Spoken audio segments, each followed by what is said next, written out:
Hi అందరికీ నమస్తే, welcome to S M Lakshman talks. హయగ్రీవుడు అనే రాక్షసుడు కఠోర తపస్సు చేయడంతో ప్రసన్నుడైన బ్రహ్మ ఏం వరం కావాలో కోరుకో అని అనడంతో హయగ్రీవుడు సృష్టిలో తనకు ఎవరి చేతిలోనూ మరణం లేని వరాన్ని ప్రసాదించమని బ్రహ్మను కోరుకుంటాడు. అప్పుడు బ్రహ్మ, మీ రాక్షసులకు ఏం పని లేదారా, ఎప్పుడు వరాలు అని హింసిస్తుంటారు అని, అలాంటి వరం అసాధ్యమని, అది కాని పని అని అనడంతో మెడ నుంచి గుర్రంతలతో మానవ శరీరంతో తనలాగే ఉండేవాడి చేతిలోనే మరణాన్ని సంభవించేలా వరాన్ని కోరుకుంటాడు. బ్రహ్మ తదస్సు అంటాడు.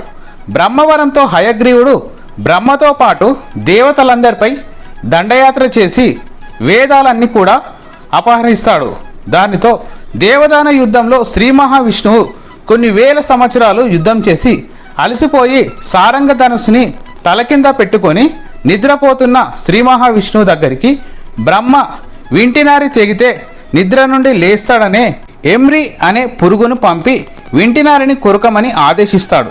దానితో వింటినారిని కొరకగా అది తెగి శ్రీ మహావిష్ణువు తల తెగి సముద్రంలో పడింది. దాంతో విశ్వకర్మ గుర్రం తల తీసుకొచ్చి శ్రీ మహావిష్ణువుకి అతికిస్తాడు.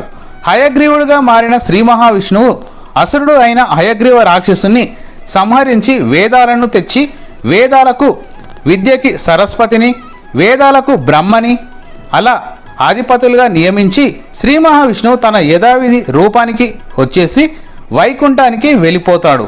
అందరూ చెప్పండి జై Srimannarayana. Thank you for watching friends. మరిన్ని ఇంట్రెస్టింగ్ వీడియోస్ కోసం మన ఛానల్ని సబ్స్క్రైబ్ చేయండి. Tata, bye bye, see you next video.